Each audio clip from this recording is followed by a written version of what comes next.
사순절을 지나면서 생각해 볼 여러 가지 주제들이 있지만 참 그리스도인은 어떤 사람일까 생각을 좀 해봅니다. 여러분들은 참 그리스도인입니까? 이제 이런 질문들을 하면 참 부담스럽죠. 근데 이제 오늘 말씀을 통해서 내가 정말 교회만 왔다 갔다 하는 사람인가 아니면 참 그리스도인인가 내가 좀 이렇게 스스로 말씀을 통해서 좀 이렇게 들이대 보고 우리가 참 그리스도인으로 적어도 사순절을 좀 보내면 좋겠다 싶습니다. 참 그리스도인이 어떤 사람이고 어떤 모습인지를 알려면 먼저 알아야 될 것은 참 그리스도입니다. 왜냐하면 참 그리스도를 따라가는 사람이 참 그리스도인이기 때문입니다. 그래서 참 그리스도가 누구인지 그 참 그리스도의 모습은 어떤 모습을 가지고 있는지를 정확히 알아야 우리가 그분을 따라가게 되면 우리가 참 그리스도인이 될 수 있는 거죠. 참 그리스도는 누구입니까? 예수님입니다. 예수님. 우리가 뭐 쉽게 대답하지만 정말 예수님이라는 것을 꼭 기억해야 됩니다. 예수님께서 우리에게 참 메시아로 그리스도로 이렇게 오셨는데 그 모습이 어떤 모습이냐 하면 마태복음 1장 21절에 있는 대로 아들을 낳으리 이름을 예수라 하라. 이는 그가 자기 백성을 그들의 죄에서 구원할 자이심이라.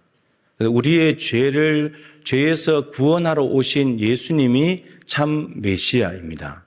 근데 우리를 죄에서 건져내시는 예수님의 구체적인 모습이 어떤 모습인가?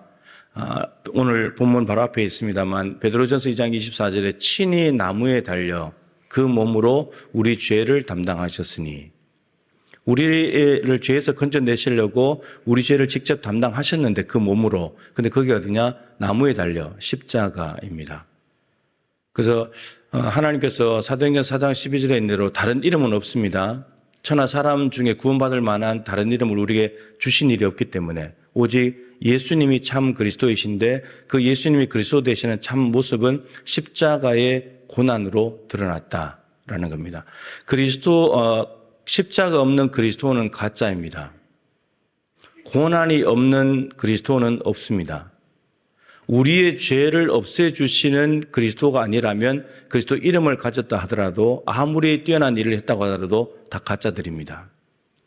그럼 가짜 그리스도는 대충 이제 이렇게 만들어지는 것 같아요. 자기 스스로 자기를 높이고 나 메시아다. 자기를 자처하면서 높이는 그런 경우들이죠. 사도행전 5장에 보면 2주 전에 제가 목장 사역이 우리 교회의 네 번째 중요한 사역이라고 말씀드리면서 사도행전 4장 23절부터 31절을 말씀드렸습니다. 사도들이 예수의 부활을 전하다가 공회원들에게 잡혀가지고 위협을 당하고 경고를 먹고 이제 풀려났는데 사도 목장에 가서 기도하는 가운데 다시금 용기를 얻고 다시 한번 더 복음을 전하게 됐다 말씀을 전했습니다. 그런데 실제로 그들이 나와서 복음을 또 전합니다. 5장에 가서. 그러다가 또 잡힙니다. 또 잡혀서 너희들 전하지 말라고 하는데 왜 전해? 막 이렇게 이야기를 하고 있는 중인데 그때 율법 교사인 가말리엘이라고 하는 사람이 그 자리에 와서 이렇게 말을 합니다. 너희들 이 사람들을 어떻게 할지 조심해야 된다. 그러면서 두 가지 사건을 이야기해 줍니다. 이전에 드다라는 사람이 일어나서 스스로 자기를 높이고 선전하면서 그랬더니 많은 사람들이 따라왔는데 400명이나 따라왔다고. 그런데 드다가 죽고 나니까 400명이 온데간데 없이 없어져 버렸다고. 그리고 호적할 때에 갈릴리의 유다라는 사람이 또 일어났었는데 이 사람이 백성을 꿰어서 자기를 따르게 했다고. 근데 유다도 망하니까 다 없어져 버리더라. 따라서 이 사도들이 지금 하는 일들이 사람으로부터 났다면 없어질 것이고 하나님으로 말미암았다면 너희들이 막을 수 없을 뿐만 아니라 너를 하나님을 대적하는 자가 된다. 이 이야기를 해줍니다. 드다와 유다는 스스로 자기가 높아져서 자기가 마치 그리스도인 것처럼 사람들을 따라오게 했다는 거죠. 이게 거짓 그리스도들입니다. 가짜 그리스도들이죠. 지금으로 말하면 이단과 사이비 교주들입니다. 여러분 저들은 예수가 아니잖아요. 우선 이름이. 하나님이 보내신 구원자는 예수입니다. 2000년 전에 오신 예수뿐이에요. 그리고 십자가에 죽으신 그리스도입니다. 여러분 이게 논리적으로 이렇게 생각을 해보세요. 제가 새벽에 말씀드린 것 같은데 우리를 구원하시는 분이 하나님이라고 우리는 생각해보자고. 하나님이 우리를 구원하시잖아요. 그러면 우리를 구원하시는 하나님은 우리를 구원하시는 방법이 있을 거예요. 우리를 구원하신 방법이 있지 않겠습니까? 그 방법은 우리에게서 나오는 것이 아니고 구원자 하나님이 방법을 제시하는 거죠. 그러면 우리가 구원을 얻으려면 하나님이 제시하는 방법으로만 구원을 얻을 수 있어요. 이해가 되셨죠? 그러면 하나님이 제시한 방법이 뭐냐? 하나밖에 없어요. 예수예요. 그러니까 예수가 아니고서는, 예수라는 이름이 아니고서는 누구도 그리스도가 될 수 없어요. 십자가 지지 않고 고난받지 않고 누구도 그리스도가 될 수 없어요. 우리의 죄 단 하나도 못 없어요. 그렇기 때문에 이단과 사이비 교주들은 자기 스스로 높아진 거죠. 예수란 이름도 아니고 하나님은 교주들을 보내신 일이 없어요. 자기들이 그렇게 말하는 거지. 다 가짜들입니다. 여러분, 하나님이 동그라미로 구원자를 보내셨다. 그러면 동그라미만 통해서 우리는 구원받을 수 있습니다. 세모 아닌 거예요. 네모 아닌 거예요. 십각형 정도 되면 거의 원에 가까운데 아닌 거예요. 오직 동그라미 예수밖에 없는 거예요. 우리가 이걸 명확히 해야 돼요. 그래야 가짜의 안수가 넘어가요. 이게 참 그리스도의 모습이라면 십자가에 죽으시고 고난받으시면서 우리의 죄를 사하시는 것, 이게 참 그리스도의 모습이라면 참 그리스도인의 모습은 무엇일까요? 이 그리스도인이라고 하는 말에 대해서 참 많이 말씀드렸는데 성경에 3번 나옵니다. 성경에 사도행전 11장 26절에 안디옥에 복음이 전파됐다는 이야기를 듣고 예루살렘 교회가 바나바를 보냅니다. 어찌 된 건지 좀 알아보라. 그랬더니 갔더니 정말 하나님의 은혜가 역사하고 있었죠. 근데 사람들이 많아지면서 혼자 감당이 안 되니까 고향 길리기아 다소에 가 있는 사울을 찾아와서 1년간 가르칩니다. 그랬더니 더 크게 성장하고 부흥을 했죠. 그때 주변에 밖에 있던 사람들이 저 안디옥 교회 교인들은 그리스도인이야 이렇게 불렀다는 말입니다. 사실 그 말은 이런 말입니다. 비꼬는 말이에요. 저 예수쟁이들 이런 말입니다. 그런데 그 말 자체 안에는 이미 그렇게 말하는 사람하고 안디옥 교회인들은 다르다는 거죠. 조롱하는 말들이지만 저 사람들은 우리하고 다른 세상을 사는 거야. 이게 된다는 말입니다. 저는 솔직히 지금 우리가 이 시대를 살아가면서 교회가 예수쟁이라는 말 좀 들었으면 좋겠습니다. 예수쟁이라는 말을 못 들어요. 그냥 혐오의 대상이 되어 있습니다. 정말 욕하는 거죠. 예수쟁이 오면 그냥 피해서 가버리고 이제 전도지 여러분 나가서 해보면 알겠지만 전도지 좀 다 도망가 버립니다. 안 받고요. 이제 이렇게 됐습니다. 그런데 안디옥 교회가 그리스도인이라고 불려졌는데 그때 의미는 예수를 그리스도라고 고백하는 것, 그게 그리스도인입니다. 저 사람들은 예수를 그리스도라고 고백하는 사람들이야 이렇게 봤다는 거죠. 사도행전 26장 28절에도 한 번 더 나오는데 그때는 바울이 아그리빠 왕 앞에서 전도할 때입니다. 그래서 선지자를 믿지 않냐고 아그리빠 왕에게 그랬더니 아그리빠 왕이 이렇게 말하죠. 네가 적은 말로 권하여 그 짧은 말 한마디로 나를 전도하려고 그러냐. 나를 그리스도인 되게 하려고 하느냐 이렇게 말합니다. 그러니까 예수를 그리스도라고 믿는 사람으로 나를 만들려고 하냐 이렇게 말하는 거죠. 사도행전의 그리스도인이라는 의미는 똑같습니다. 두 번 다. 그런데 한 번은 어디 나오냐. 오늘 본문입니다. 16절에 나오죠. 그리스도인이 나오는데 읽으면서 보셨겠지만 그리스도의 이름, 그리스도인 이렇게 나오는데 그 주변에 있는 용어들이 뭐냐면 고난들입니다. 고난을 당하고 치욕을 당하고 이런 용어들이 가득합니다. 그러니까 그리스도인의 의미가 뭐냐? 베드로전서로 본다면 예수가 당하신 고난의 길을 함께 따라가는 사람입니다. 예수님을 위해서 고난을 받는 사람. 그러니까 두 개를 합치면 예수를 그리스도라고 고백하면서 그분의 고난에 참여하는 사람, 십자가를 지고 가는 사람이 그리스도인입니다.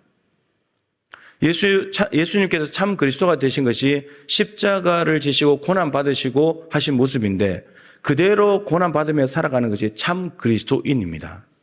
그러니까 예수를 그리스도라고 고백하는 것만으로는 부족해요. 고난이 있어야 됩니다.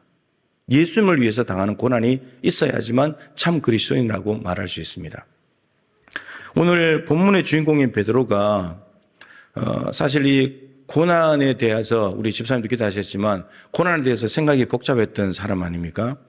마태복음 16장에 요즘 최근에 우리 부교육자들도 이제 자주 말하는 건데 주는 그리스도시요 살아계신 하나님의 아들입니다.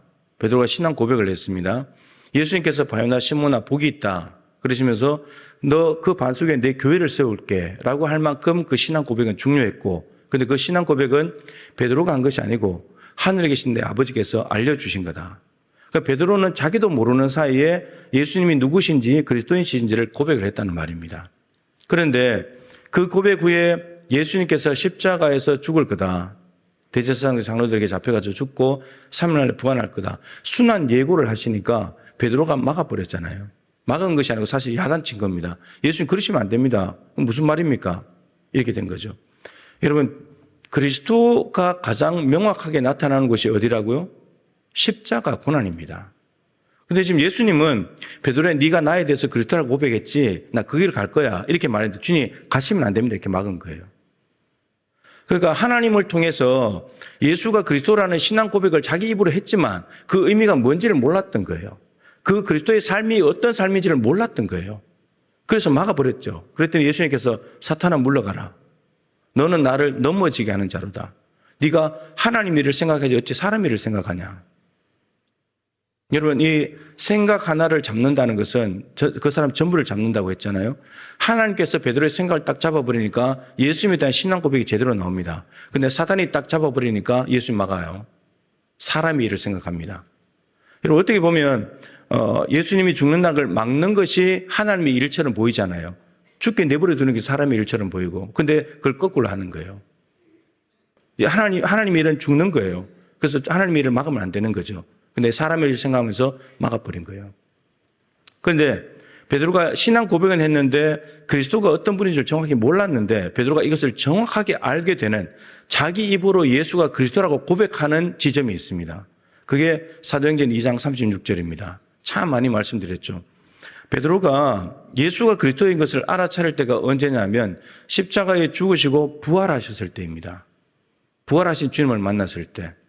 그런데 더 명확하게 예수가 그리스도라고 고백하는 것은 언제냐? 성령 강림 사건 때입니다. 사도행전 2장 36절은 성령께서 강림하셨을 때 120명의 성도들이 막 방언으로 이야기를 하니까 사람들이 술 취했다라고 말을 했죠. 베드로가 술 취한 것이 아니고 요엘서 말씀이 응답이 된 거라고. 그러면서 하는 결론이 너희 이스라엘 온 집은 확실히 알지니 너희가 십자가에 못 박은 이 예수를 하나님이 주와 그리스도가 되게 하셨느니라. 이게 베드로의 입에서 나온 예수님에 대한 그리스도의 고백입니다. 베드로는 예수님이 십자가에 죽고 하시는 그 모습을 보면서 갈릴리 바다로 돌아가 버렸고 부인했었고 저주했었고 칼을 빼어들고 말고의 귀를 치는 이런 모습을 보였었는데 부활하신 주님을 만나게 되면서 생각이 달라지기 시작하고 성령께서 오시면서 예수님이 누구이신지를 명확하게 알게 되었습니다. 체험적으로. 베드로가 그리스도에 대해서 올바르게 이해를 했다는 증거가 무엇이냐면 이제 베드로는 성령 강림 사건 후에 예수가 그리스도라고 고백한 뒤에 더 이상 사람을 위협하는 칼이 아니라 성령의 검, 복음을 들고 사람을 살리는 사람이 됩니다. 이제 갈릴리 바다로 도망가는 일 없습니다. 고난 받으면서 무지막지한 박해를 받으면서 예수님께서 가신 길을 동일하게 걸어가게 됩니다. 이제 그리스도인이 된 것이죠. 이게 베드로의 모습입니다. 고난이라고 한다면 바울을 또 빼놓을 수 없잖아요. 바울이 사도행전 9장에 바울의 획을 긋는 사건이 그때 일어나지 않습니까? 부활하신 예수님을 만나가지고 이제 피 때문에 앞을 보지 못하고 3일 동안 기도하며 있다가 아나니아가 예수님의 이제 명령을 받고 와서 안수하는 가운데 이렇게 이야기를 해주죠. 이 아나니아는 택한 그릇이다. 바울이 택한 그릇이다. 이방인들과 임금들과 이스라엘 자손들에게 내 이름을 전할 나의 택한 그릇이다. 그리고 바울은 많은 고난을 받게 될 것이다. 그 얘기를 해줍니다. 그러고 난 뒤에 비늘이 벗겨지면서 사도 바울이 다시금 눈을 뜨게 되고 근데 그 눈을 떴다는 말은 다시 시력을 회복했다는 말이 아니라 예수가 그리스도라는 것을 명확히 알게 됐다는 뜻입니다. 왜냐하면 그러고 난 뒤에 제일 먼저 한 일이 세례받은 거거든요. 일어나서. 제일 먼저 한 일이 세례받은 겁니다. 세례를 받는다는 것은 예수가 그리스도라고 고백하기 때문에 받는 거거든요. 그 징표로. 그래서 바울이 예수가 죄인이 아니고 선배 바리새인들이 죄인이라고 알려줬는데 그래서 십자가에 못 박아 죽였는데 죄인이 아니라 그리스도라는 것을 명확히 알게 됩니다. 그러면서 자신에게 주어진 사명을 위해서 바울은 이제 살아가게 됩니다. 그러나 다메섹에 가서 곧바로 복음을 전하기 시작하면서 방해를 받고 예루살렘에 갔을 때도 사도들이 거리를 두고 가는 곳들마다 복음 전할 때마다 바울은 박해를 받는 사람으로 살아가게 됩니다. 완전히 이제 바뀌어지게 된 거죠. 바울은 그리스도인이 된 것입니다. 고난이 우리는 힘들다고만 생각하는데 고난이 참 그리스도인이 가지고 있는 모습이에요. 그러니까 고난을 빼버리면 참 그리스도인이 될 수 없다는 말이에요. 그렇다면 우리는 고난에 대해서 생각을 다르게 해야 돼요. 오늘 본문의 베드로는 세 가지로 이야기합니다. 첫 번째, 불시험. 이거는 로마 황제의 엄청난 무지막지한 박해입니다. 이는 박해가 올 때 이상한 일을 당하는 것처럼 여기지 말라고. 아니 내가 예수를 잘 믿는데 왜 박해가 와? 이렇게 생각하지 말라는 거예요. 이상한 일이 아니라고. 그냥 당연히 오는 일이라고. 그러면서 13절에 말하죠. 오히려 너희가 그리스도의 고난에 참여하는 것으로 즐거워해라. 그게 그리스도의 고난에 참여하는 거래요. 이게 그리스도인의 삶이라는 거예요. 예수님이 고난 당하신 것처럼 너희들도 고난 당하는 거 그 그리스도의 고난에 참여하는 거라고. 힘들어서 도피하고 피하고 싶고 예수 믿는 거 그만두고 싶은 일이 아니고 내가 예수님을 닮아가는 과정이라고. 그걸 즐거워하래요. 고난 받을 때. 왜냐하면 주님께서 강림하실 때 그의 영광 중에 영광을 나타내실 때라는 말은 재림하실 때예요. 재림하실 때 너희로 기뻐하고 즐거워하게 할 것이다. 여러분 재림하시는 주님은 자기와 똑 닮은 삶을 살아온 그리스도의 고난에 참여한 사람들을 기뻐하고 즐거워하고 저들을 칭찬하신다는 거예요.